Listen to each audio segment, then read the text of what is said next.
Hi everyone, and welcome to Dead to Rights, our September 16th weekly podcast episode.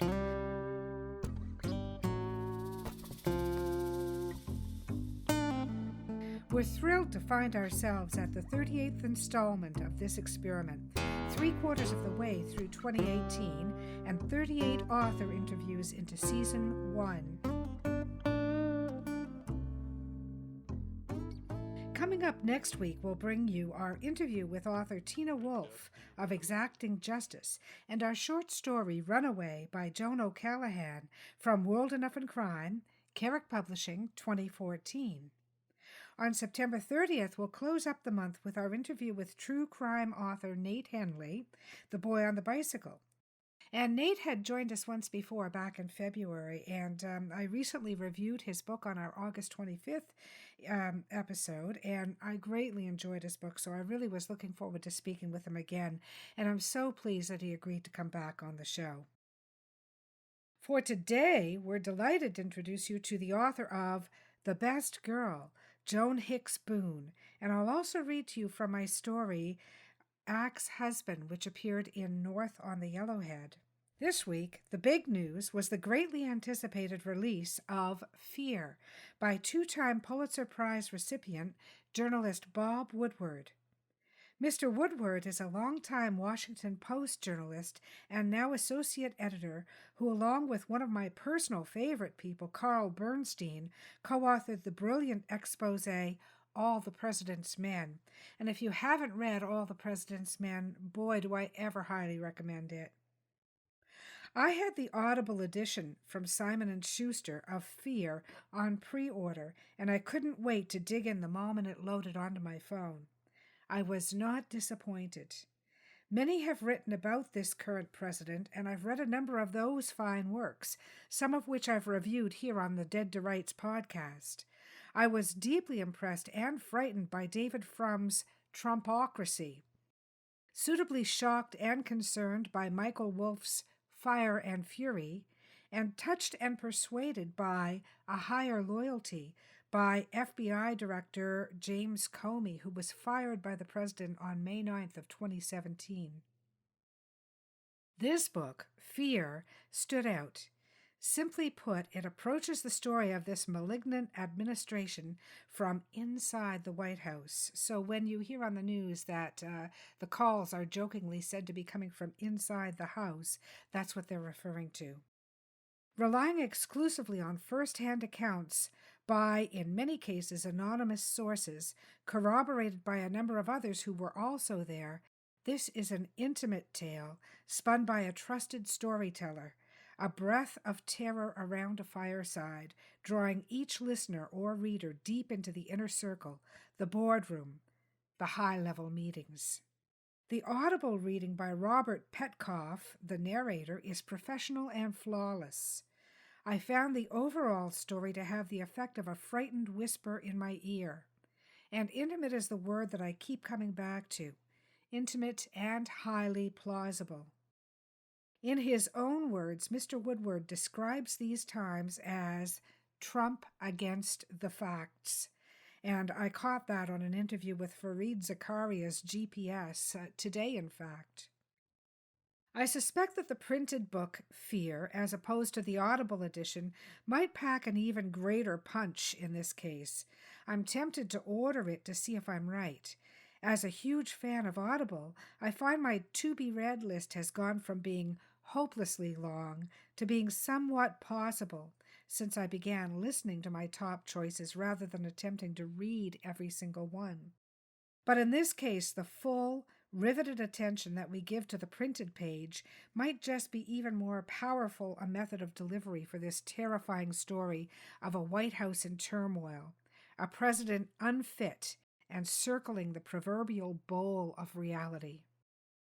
Having said that, the Audible edition was plenty frightening enough, and I'm not sure I need even more spills and chills than I already experienced from this book. Just to give you an indication of what I'm talking about, here are a handful of top cabinet quotes from the book to fill your cup. Idiot. Effing idiot. Moron. effing moron, understanding of a fifth grader, effing liar. I'm not going to share the names of the speakers here. Many of our listeners will already know from the news reports who is responsible for each of these quotes. And it hardly matters, as the rampant expressions of concern are interchangeable between these members of the highest level inner circle of this administration. They are all top people who are speaking, I assure you. In summary, I highly recommend you buy this book in your favorite format today, if you haven't already. It's not a long read, not in the least onerous, but it is a critical piece of the puzzle to help us all understand what is really happening right before our eyes. And one day this will all be history. And if we read the right material and we find out what's going on now, we'll be able to say we knew and we were there. I'm not sure how much that will help us, but, it is something at least to hang on to. It's stunningly well written by a master, Bob Woodward. It's logically laid out, and again, I have to emphasize, it is an intimate portrayal of this reality soup. This is already a huge bestseller, and I predict there will be more literary accolades heaped onto the already august head of Mr. Bob Woodward. Join us next week when I'll give you my review of A Noise Downstairs, the latest thriller by celebrated crime writer Linwood Barclay. Again, I burned rubber through the Audible edition, and I can't wait to share my thoughts on this great crime novel with you. And now, please give a huge Dead to Rights welcome to our guest author for this week, Joan Hicks Boone. Ms. Boone is an author and speaker from Minneapolis, Minnesota. Joan is a former registered nurse who practiced in a variety of settings in the Minneapolis-St. Paul area for over 32 years.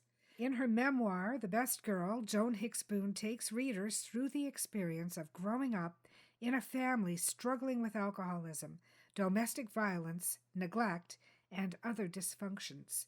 Throughout the book, readers will see and feel what Joan saw and felt as a toddler, a young child, and an adolescent, and how throughout all that happens, she holds out hope that by being the best girl, her father will be healed and her mother will smile. Joan is currently busy working on her second book, The Choice Maker, which is a sequel to The Best Girl.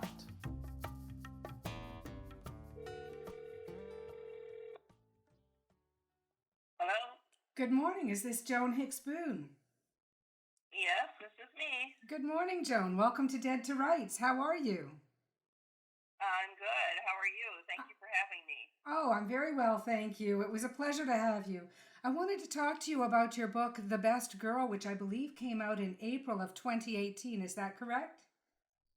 That's correct. Excellent. I was looking it over, and it looks like, frankly, it looks like the story of my childhood. So it looks, in particular, very intimate and quite a story of terror. Can you tell us what prompted you to write it? Well, at first, I was just wanting to write some stories down for the family. I have an older brother and a younger sister, and we're quite far apart in age. My brother is 6 years older, and my sister 8 years younger. And the worst, not necessarily that there hadn't been violence before, but the worst of the violence was happening after my brother had left home to start his adult life, and my sister was quite young. And so I'm sort of the keeper of a lot of memories and incidents and things like that. And so I was just going to write a few of those stories down. And I started taking some writing classes at the Loft Literary Center here in Minneapolis, Minnesota. Mm-hmm. And the instructor that I had, Patricia Houlihan, encouraged me to do more and more writing. And pretty soon I had a book going. And so then I sat with my brother and sister and made sure they were okay with me, more writing a book versus just writing a few Yes, because these historical are very personal essays. stories, not only for you, but for them as well. So I would think that you'd really have to Exactly. have them on board. Exactly. Yeah. And so then, even then, I knew then that I was writing a book, but I didn't. I still wasn't thinking of it in necessarily for the general world or general, readership. And I ended up hiring Patricia Houlihan privately to help me edit the book. And by the time I got through the first third of the book, her and I both knew that this was something that needed to be shared for to the world. Mm-hmm. And so that's kind of how it happened. Now, it's a two-edged sword coming public. I know because I've been public for years about the domestic abuse and the alcoholism and just the general rage that I grew up subjected to. It takes an awful lot of courage when you first go public, and it's not always rewarded in the way you might hope. Can you tell us how it was received when you first went public? Sure.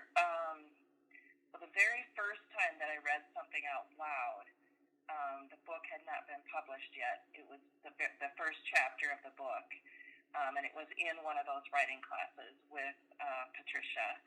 And actually, my husband was also taking the class.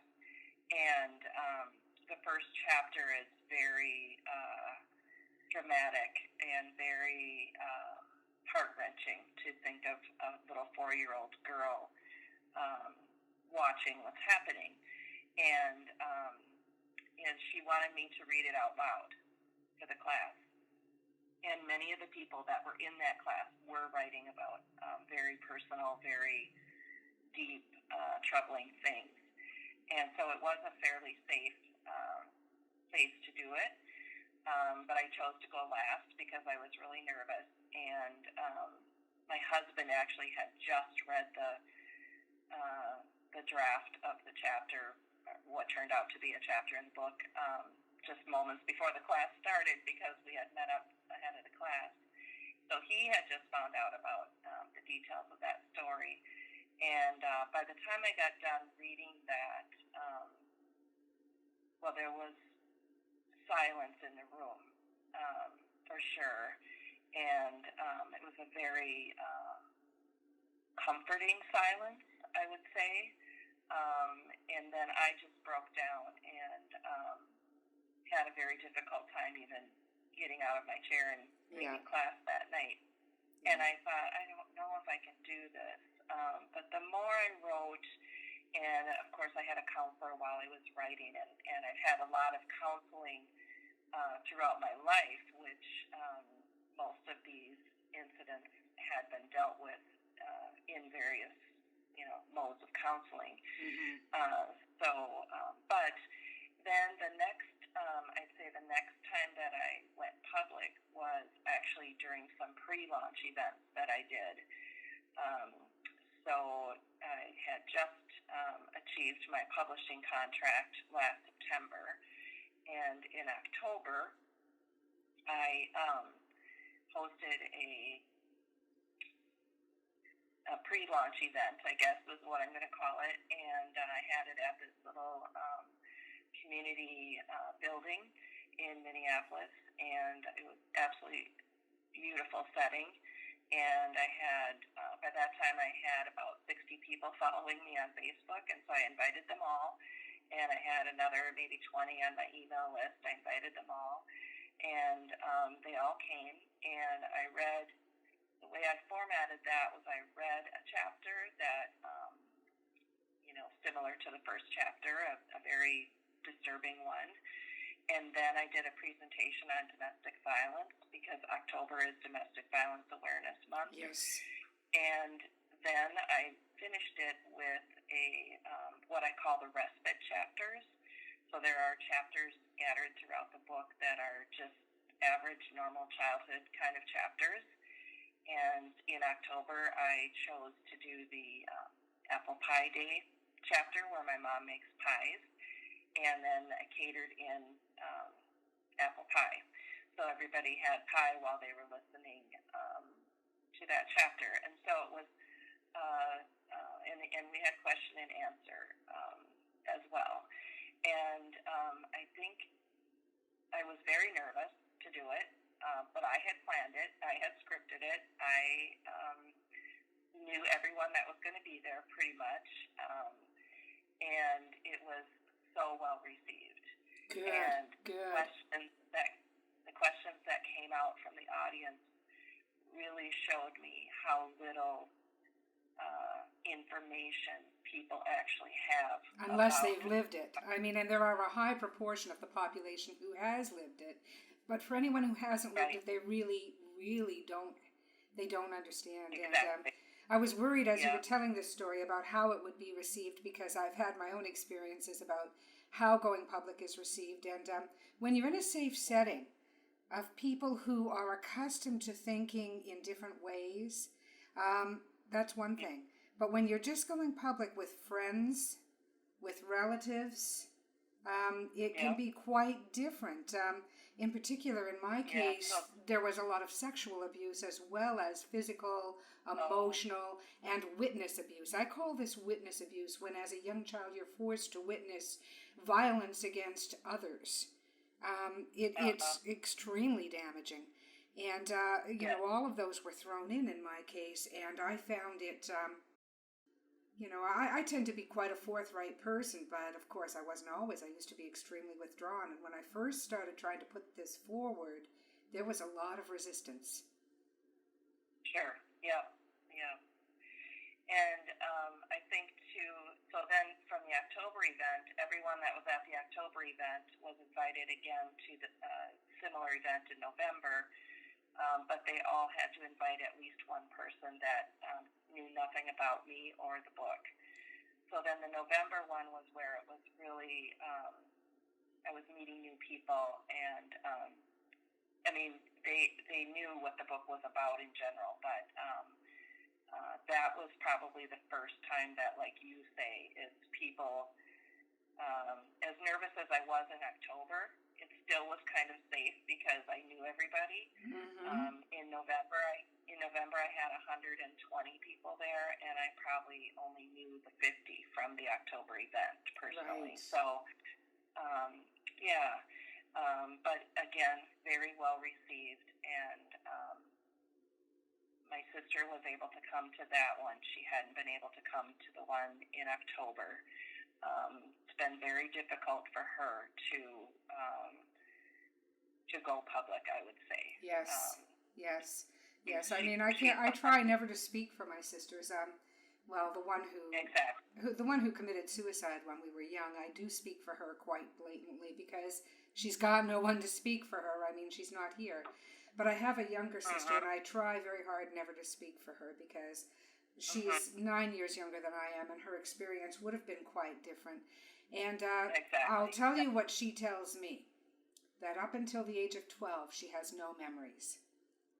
So I don't know whether that just means that when the lion asks the rabbit how his breath is, he just says, "I'm sorry, sir, I have a cold," I don't know really what that means, having no memories till 12. I certainly envy it, because my memories are extremely vivid and extremely real. Right. And I don't really feel I have any gaps in those areas. There's a lot of gaps I wish I did have. Right. Agree. Yeah. So I try not to speak for them. I try not to put any memories into her mouth. I try to keep it exactly what I witnessed, exactly what I experienced. And devil take the hindmost, because I will not be silent. Right.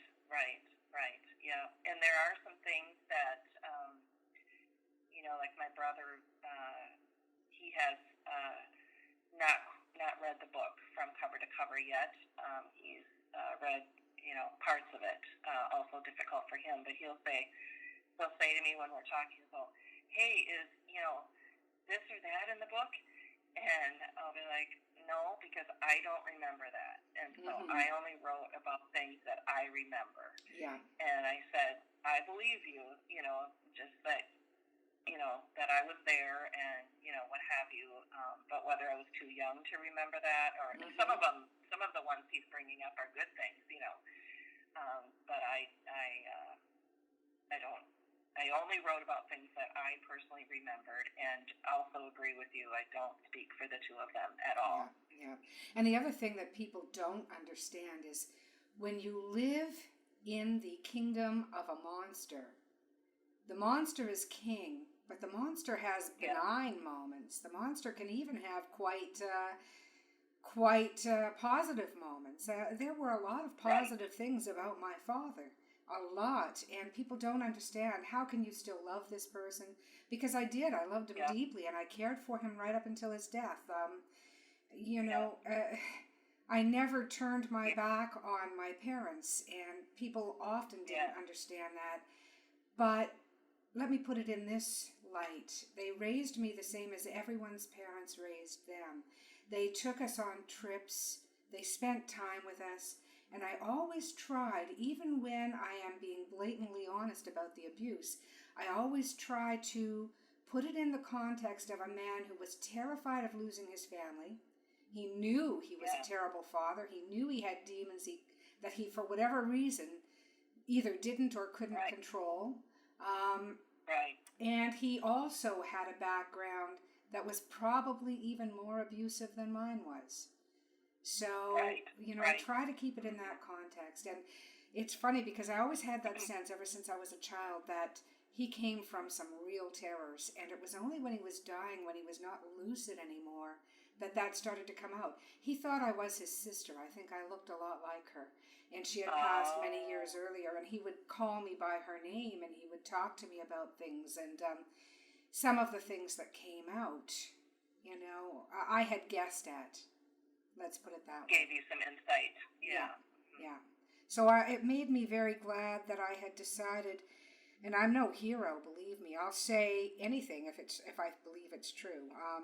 But it made me glad that I had chosen to care and to try to forgive. Right. Yeah, because I think that he'd already had enough pain, and especially after my sister committed suicide, I think recriminations tend to go out the door after an event like that. Oh, absolutely. Yes, I'm sorry to hear that. Yes, I know. At one of the events, somebody asked me, how do I feel about my dad? And what I said was, I feel very sorrowful. I just have sorrow in my heart for him. I wasn't able to be with him like you were with your father, because my dad ended up becoming homeless. That doesn't come out strongly yet in this book. It'll be more in the next one. But because of that, and because of his declining mental illness, he kind of ends up, in a way, just disappearing from our lives, even though the possibility of him showing up again was always still there, because we knew it was possible. But I just always felt like something, even as a child, I just was like, what happened? What is wrong with you? And he could never get any help, and I don't know if any was ever offered and he refused it, or, I don't know that part of it, but I just know he never received any help at all.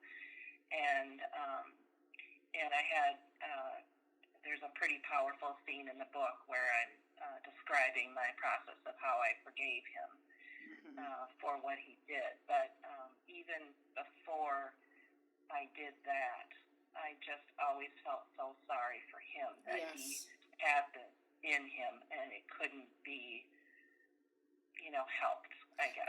The life that, this is what always really troubles me even to this day, the life that he could have had with all of us.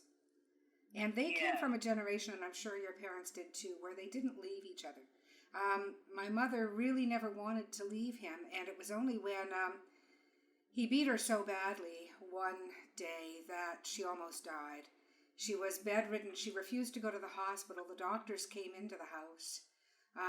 Wow. And in those days, they didn't have to report everything the way they do now. So she refused to go to the hospital because she knew that it would be reported in the hospital, and he would be jailed. And he was a military man; it would destroy what was left of his career. Oh, yeah. And so the doctors came into the house. She was in bed for 3 weeks. She had broken ribs.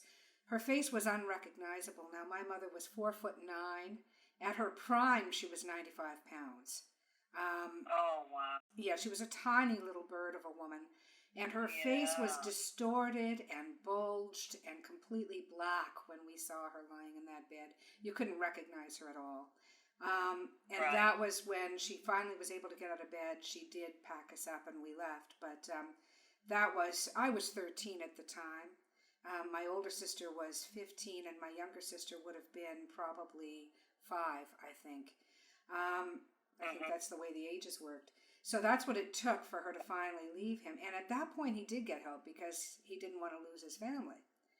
And so even a little help is life-changing. Right. You know? And I think that's the only reason we still had our parents in our lives is because of that little bit of help. Yes. Or the hope that it's going to happen, you know? Yeah. You know, I always, when I sign my books, I write, always hold on to hope. And, you know, I have a lot of meaning behind that phrase, but that is part of it, is I always held on to hope that at someday he was going to get some help and be able to maybe not stop altogether what he was doing, but just be a better person, be the person that he possibly could have been. Yeah, exactly. Because the real tragedy is even when you don't lose someone to suicide through it all, there's a definite loss of all your lives from what they could have been. You know, and I see it now with my husband, who's a wonderful father and a wonderful husband. I never thought I'd have somebody like him in my life, because you don't when you grow up through that. You don't believe you'll ever have that. And seeing the way he is with our children, I mean, the joy that we all have together, that my father and mother could have had. You know, there was no good reason that they couldn't have had that. Yes, absolutely. Yeah. And people think we're avenging angels when we come out. We're not.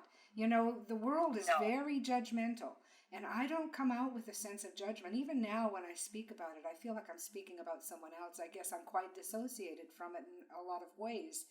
But I come out because I hope it will help someone else. Exactly. And when you speak about going back to something we talked about earlier, just the exposure of these traumatic events to children, it's a real thing, and it's not just domestic violence. There's traumatic things happening to children all over the countries and world, and in all forms of horrendous violence. Yes. And when these children, as myself, enter things like the school system, or something as beautiful and supposedly going to be wonderful as Sunday school or anything in the community, I'm speaking of children, are at a loss as to how to act, how to trust, how to do anything. And prior to being an author, I was a school nurse for 5 years, and I saw these children coming into my office just over and over, and it's heartbreaking. I mean, I sometimes feel I can spot them. I mean, in an absence of evidence, and I understand that that's just me projecting, and so I don't act on it. But I do sometimes feel I can spot the ones that are living through what I went through. You know, I have no way of knowing how much of that is my own imagination, so I just put it down to that. But it's an eerie feeling when you feel you can spot it. Yes. But I think that it also, teachers don't know exactly what to do with us. And they don't necessarily always know for sure what's happened to the child. And so if there's acting out, or there's, they're so quiet they can't get them to interact, or there's difficulty concentrating. All of these things are put into different categories, and possibly the child is going to have to go on medication and all this, and so it's certainly a lot easier to ignore than it is to delve into these things, because they are ugly, ugly occurrences. And I was blessed to have a couple of very insightful teachers. Now, when I was growing up, teachers were not encouraged to meddle into family lives at all. It was definitely seen as meddling. And so no one ever came to me throughout my entire childhood and said, is something bad going on in your home? Not once, not ever. But I did have a couple of teachers who I'm sure saw it and would come to me and say things like, you do so well, you're such a good student. And I clung to that. So mightily, and I believe it carried me through. I really do. Just the empathetic way that they spoke, It told me that they knew and they did sympathize, Yes, absolutely. Yeah. And there's a really good teacher story in storyline within my book. So, yeah. Can you give us a hint about it without revealing too much of the book? Well, towards the so I know that we're talking a lot about domestic violence as far as my book, The Best Girl, but there are also lots of sub-themes that occur, and one of them is some pretty severe bullying that's happening in junior high, 7th and 8th grade, and 9th grade. And I've had to change schools from 6th grade to 7th grade, and not, which is fairly typical, but not only changed schools, but they had changed the boundaries. And so there's only maybe 10 of us in this huge school that are from my neighborhood. And I can't make sense of my world at all, at home or at school. And I'm really sinking into some pretty significant despair. But I also realize that I have a lot of responsibility in my life as far as for my sister and our home and my mom. My mom has, as it comes out in the book, she was a very successful person outside of our home and, well, inside of our home too, but I mean, she was the breadwinner and she had a very important job. And she needed that job to keep us going because my dad was not able to work. And but once she got home, she was not able always to rise to the occasion to be the mom. And so I had a lot that I needed to do at home. And then when I would go to school, it wasn't so great. And so anyway, in 9th grade, I show up in a class called Creative Writing, and the teacher's name is Mr. Hoffman. And in 9th grade, you're the top of the school and whatever, and so you don't really need to have seating assignments and all this kind of stuff when you get into class. And we get into class, and he's got a seating assignment chart on a clipboard, and he's going to make us sit in certain places. And I end up having to sit way in the front, and I was not happy because I was also, in addition to being bullied, I was very tall. And so I was very aware of that, and I hated to be in the front because I knew everyone could see me, or, I was very self-conscious of that. And so anyway, he was a kind of befuddled-looking gentleman, balding, black-rimmed glasses. I pretty much thought he was, 70-ish. Turns out he really wasn't that old. And anyway, he starts us out on an assignment of keeping a journal every day. And we have to turn the journal in once a week. And if we write something in the journal every day, then we will get an A. It doesn't matter what we write. It could be a picture, it could be a word. We could write pages and pages if we wanted to, but something had to be documented every day. And so that is the opening that I receive to finally be able to let someone else know what's going on in my life, both at home and at school. And it's a couple of weeks in before I take that chance on that journal. But the words that he's writing back to me on the, let's just say, dumb stuff that I write the first week or two were so encouraging and so affirming. And I'm like, he cares about what I had for supper last night? Like, I just couldn't believe that someone actually was taking more of an interest in me than ever really before. And so then I start taking a chance on first what's happening at school and then at home. And even at that, there are some times where I just write, something really bad happened and I can't tell you about it.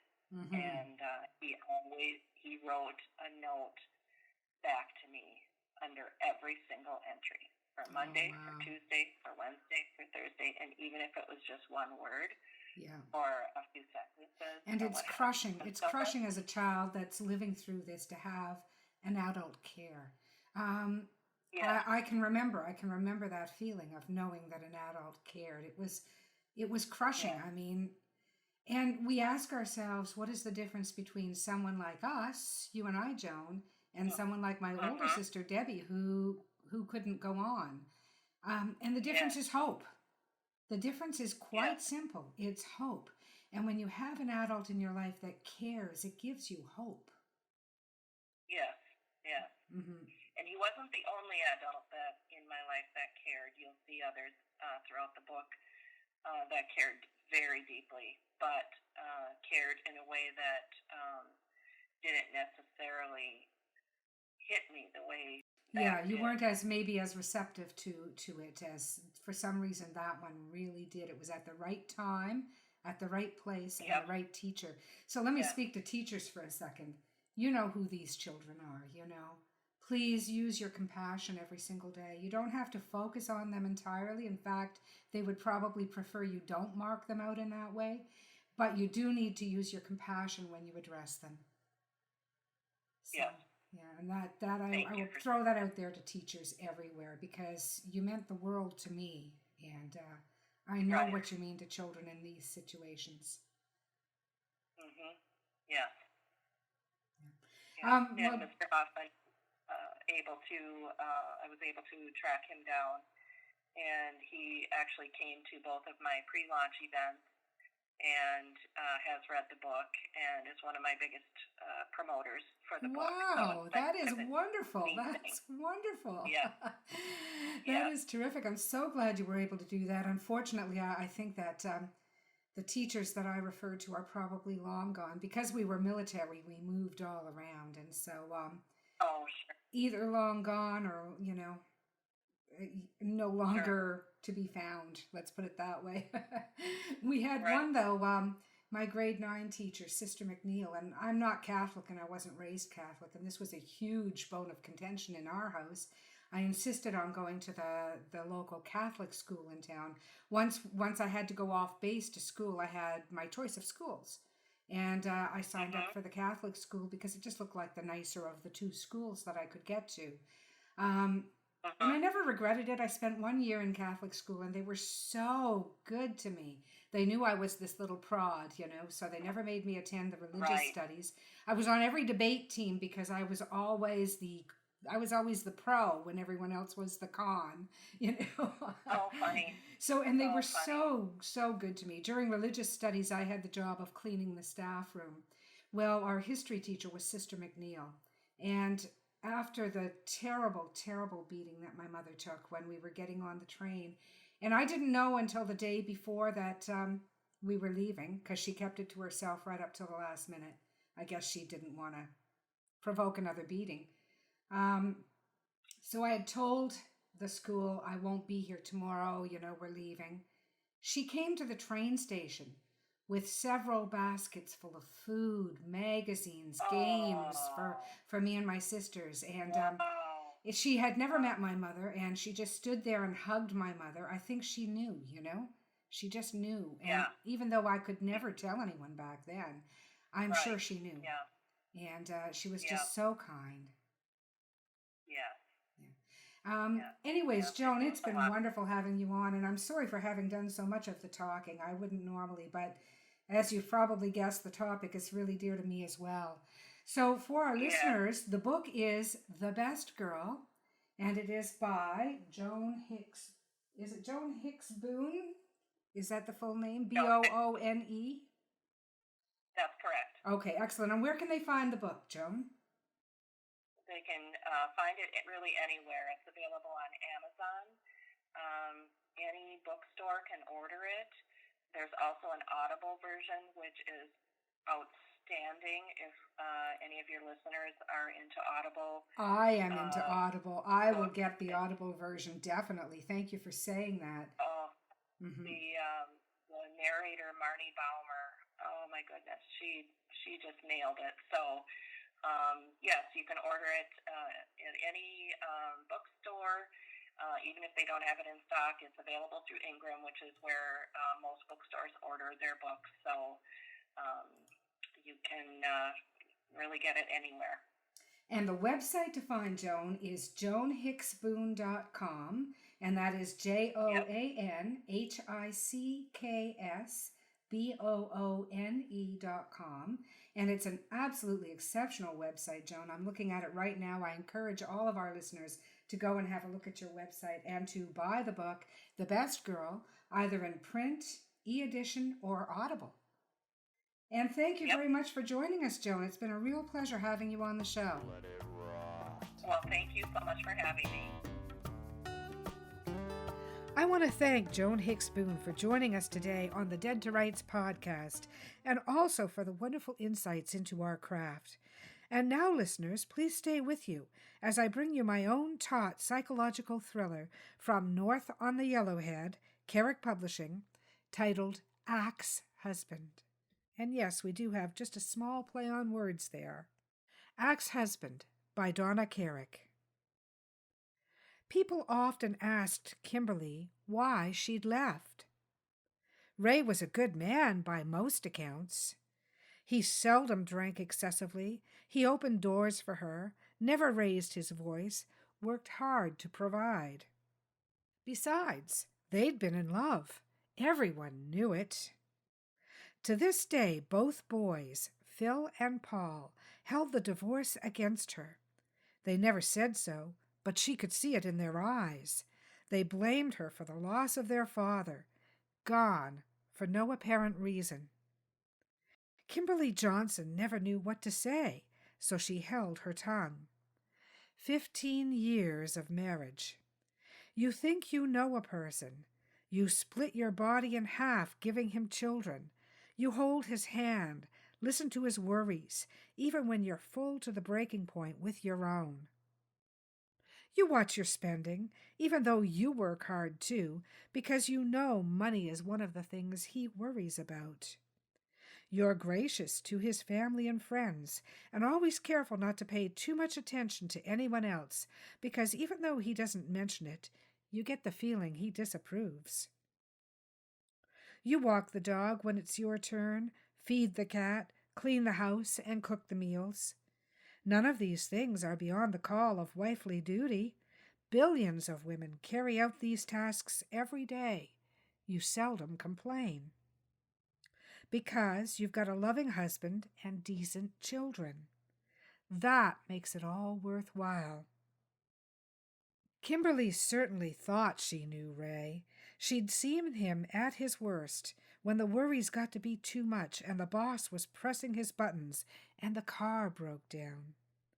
She'd seen him at his best, full of joy when the boys were born, when they spoke their first words, took their first steps.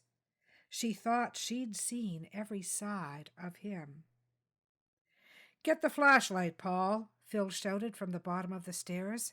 Phil was the oldest and used to giving orders, which 6-year-old Paul cheerfully obeyed. I can't find it, Paul said. It's in my room. Look on the dresser. It's got new batteries. We'll need it at night. Found it. Paul tore down the stairs, almost falling, but catching the handrail just in time. I got the fishing rods, Phil said. Are we going to see fireflies? Paul asked. Phil looked at his father. I sure hope so, Ray said. Kimberly took the fishing rods from Phil and tucked them into the back of the van. This time of year there should be a lot, she said. Ray nodded. Yup, lots. The boys laughed. Come on, guys, let's get this show on the road. Ray drove. Kimberly could have used another hour of sleep, but she stayed awake to keep him company. Besides, the boys were so excited, she didn't want to miss the fun. Choosing a campsite was easy. They'd left the city early enough to beat the crowds, and they opted for a large, isolated lot away from the traffic, but still within easy walking distance from the bathroom facilities and the beach. Pitching their new tent was another matter. Ray's family had never camped when he was growing up. Kimberly had plenty of experience, but as every woman knows, it isn't wise to butt in when Dad is instructing the kids, so she offered only subtle hints regarding how best to construct the canvas walls. After several failed attempts to secure the center pole, Ray's normally cheerful mood began to fray. Being the eldest, Phil was expected to help the most, so he bore the brunt of Ray's jagged comments. Finally, Kimberly could no longer stay on the sidelines. Let me help with that, she said. Ray snarled something inaudible, but Kimberly stepped in anyway. Within half an hour, the tent was up and the air mattresses were pumped. Ray was quiet, but his sulking was preferable to snapping at the boys. Can we go to the beach? Phil said.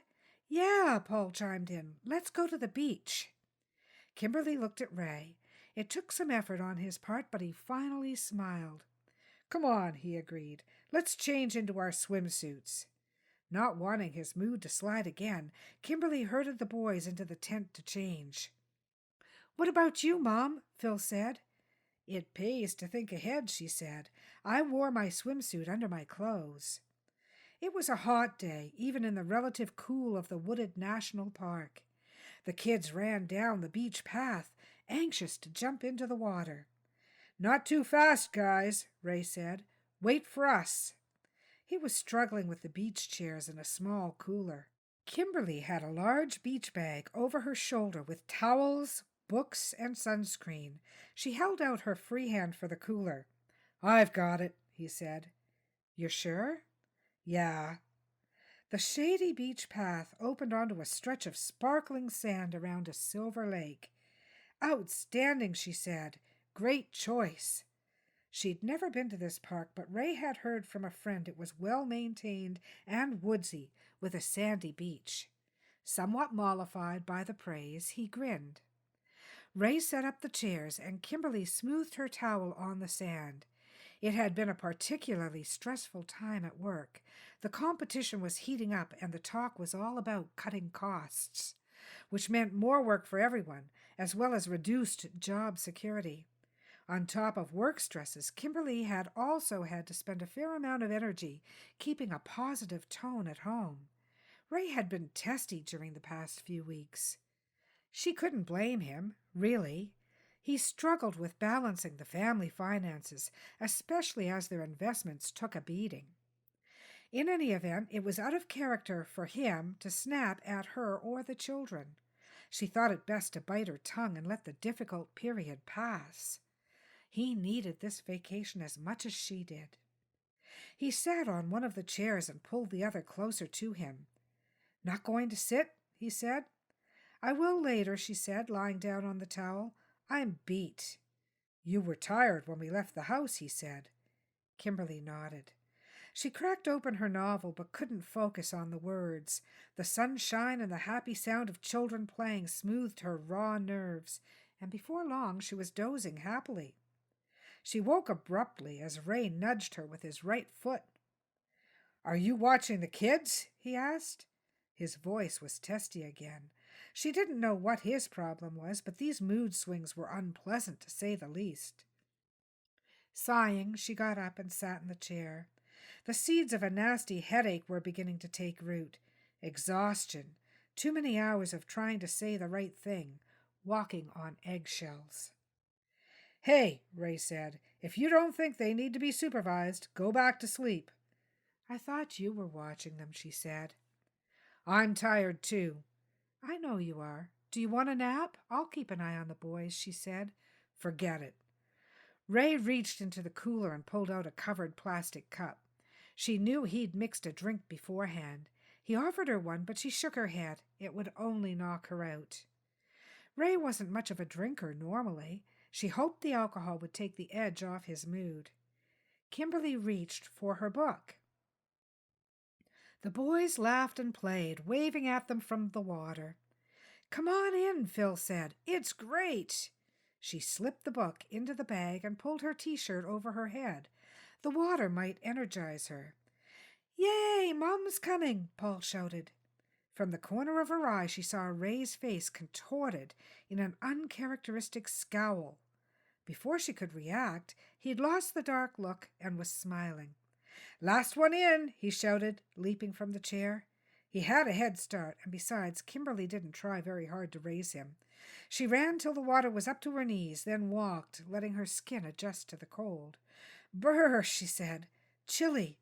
"It's fine once you're in," Ray said. Without warning, he turned and knocked her into the water. "Hey," she shouted. "Knock it off." "Don't be a baby," he said, laughing. "You're not ice cream. You won't melt." Kimberly didn't know what to say. In their 15 years of marriage and the 2 years of dating prior to that, Ray had never handled her with anything but tenderness. She was offended, but she wasn't physically hurt. She decided to let the incident pass without an argument. "Come on, guys," Paul called, waving at his parents. She waved back and ran to the boys. Ray followed. That evening, Ray paid $10 for a large bundle of firewood. Kimberly baked potatoes and barbecued steaks on the hibachi, while Ray sharpened sticks. After dinner, they roasted marshmallows. "Who wants to hear a ghost story?" Ray asked. "I do," Phil said.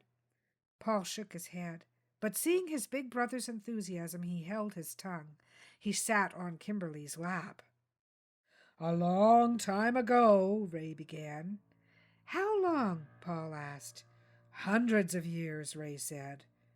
"Were there TVs?" Paul said. "Stop interrupting," Kimberly said. She could see Ray was becoming annoyed. "There were no TVs," Ray said. "No cars, no guns, no video games. People would gather together to tell stories to pass the time. That's how people far from the cities would learn the news. Traveling groups would act out plays, sing songs, and tell stories. One of those stories has been passed down from father to son for hundreds of years, and now, tonight, it's finally time for me to tell you both the story of the headless harlot." "What's a harlot?" Paul asked. "A prostitute," Phil said. "A lady," Kimberly said. "A lady," Ray answered, "who isn't a lady. Mwah, ha, ha, ha, ha." He held the flashlight under his chin, causing light and shadows to compete for dominance of his features. "I'm scared," Paul said. "Shh," Phil put a finger to his lips. "Come on," Kimberly said, lifting Paul from her knee. "I have to use the washroom. I'll take you with me. Maybe we'll see some fireflies." "It's just a story," Ray said, turning off the flashlight. "I want to hear it," Phil said. "Forget it. I wouldn't want to scare anyone." Great, thought Kimberly. Now he'll sulk again. Still, better that than be up all night because the boys are having nightmares. Paul was only 5, too young for stories about decapitating scarlet women. Sometimes Ray had no sense at all. When she returned from the bathroom with Paul, she found Ray sitting alone at the fire. "Where's Phil?" she asked. "Getting ready for bed," Ray said without looking up. "I'll take him to the bathroom," she said. "Whatever." "Paul, you go get into your jammies too." The picnic table and campfire were a distance from the tent, on the other side of a minor ridge. Paul was too short to see the tent from where they stood. He pulled his mother's hand, not wanting to cross the distance alone in the darkness. Kimberly walked him to where the tent stood on higher ground at the edge of the woods. "You ready for bed?" she called in to Phil. His answer came as a grunt from inside the tent. "Come on then," she said. "I'll walk you to the bathroom while Paul's changing." "I don't want to be alone," Paul whined. "Don't worry," she said. "You can change and we'll all go together. You might need to pee again anyway." Phil emerged from the tent but wouldn't meet Kimberly's eyes. Her neck tingled. "What's the matter?" she asked quietly. Voices could carry at night. She didn't want Ray to hear. "Nothing." She took Phil's hand in her right one and held out her left hand for Paul. Together she and the boys covered the distance to the public washrooms. Phil carried the toothbrushes and Paul the washcloths. When the boys were cleaned up and ready for bed, they walked back to the campsite together. "Night, Phil," she said, kissing her eldest son on the forehead. "Night, Mom." "Have a good sleep, Paul." She pulled the sleeping bag up to his chin and kissed him on the cheek. "I love you," he said. Once they were settled, Kimberly considered turning in as well. Ray was in a sour mood and would be lousy company. Still, if she went to bed without saying good night to him, he'd really have something to sulk about. Might as well see if he'd like a cup of tea first. She zipped up the tent flap and made her way quietly back to Ray. She could see the campfire even over the ridge. The flames had climbed higher since she'd left with the boys. "Can I make you a cup of tea?" she asked. Ray didn't look up. "No, thanks," he said. "Would you like anything before I turn in?" "Nope." "Okay, then. Good night." "Good night."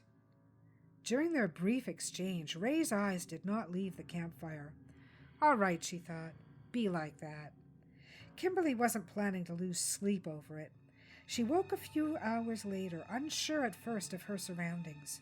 The boys were fast asleep, their childish snores barely audible. Ray hadn't come to bed yet. "Oh, for Pete's sake," she muttered, careful not to wake the boys. She pulled on her shoes and quietly unzipped the tent flap. She couldn't leave Ray outside all night. He wasn't used to camping. Maybe he'd passed out. It wasn't like him to drink excessively, but she'd lost count of the number of drinks he'd consumed. Besides, he might set the whole campground on fire. As she approached the ridge, she could see the flames. They leapt and danced, throwing sparks high into the night-black clearing. Was Ray asleep near the fire? Thwack! Apparently not. Thwack! What the hell was he doing? She peeked over the ridge. Ray had an axe. He raised it repeatedly, splintering the picnic table. Thwack! Kimberly watched in horror. This man was so unlike the husband she thought she knew that she didn't dare to move. His eyes glowed orange in the campfire. His face was a study in rage. He was saying something, not muttering exactly, but not speaking loudly either. His voice was almost a chant. She had to strain to hear. "Kill the bitch," he said. "Kill the black-hearted whore and her bastard sons. No one will know. Kill her and throw her into the fire where she belongs. Cut off her head and burn it." Thwack went the axe. "Let the whore and her offspring burn in hell." Thwack. People never understood why Kimberly left Ray the way she did. It was inexplicable. She just packed the boys into the minivan one night during their family holiday and drove away, leaving her husband of 15 years stranded in the far north without so much as a goodbye. No one could figure it out. No one except for Kimberly. And maybe Ray. The end.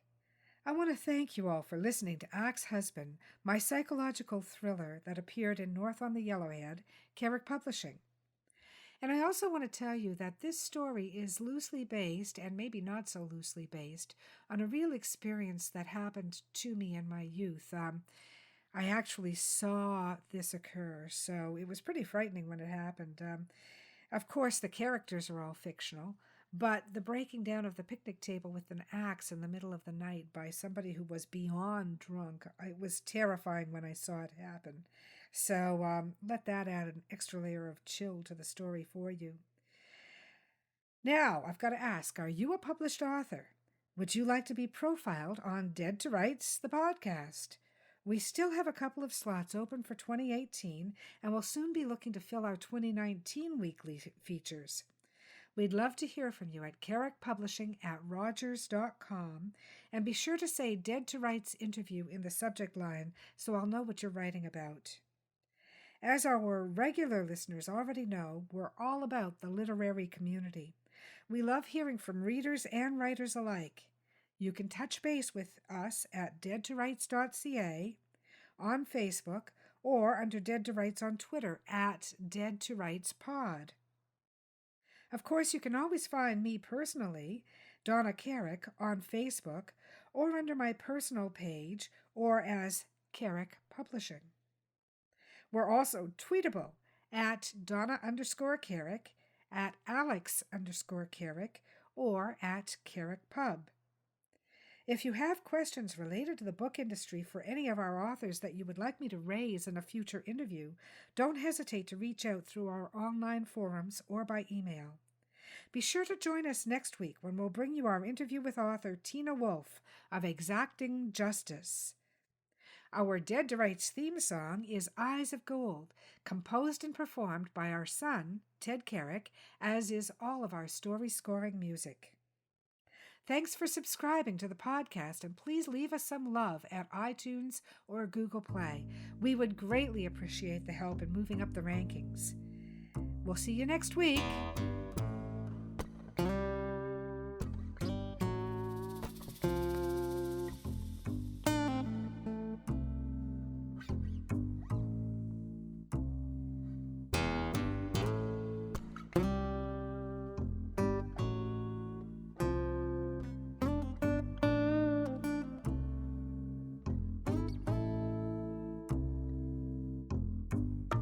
A dusty road, a man alone. His vital signs go on hold. And I don't know what you've been told, but the years have turned my eyes gold. And I told you what you told me, we'd never be in the same boat for free. Yet it rides, let it rock.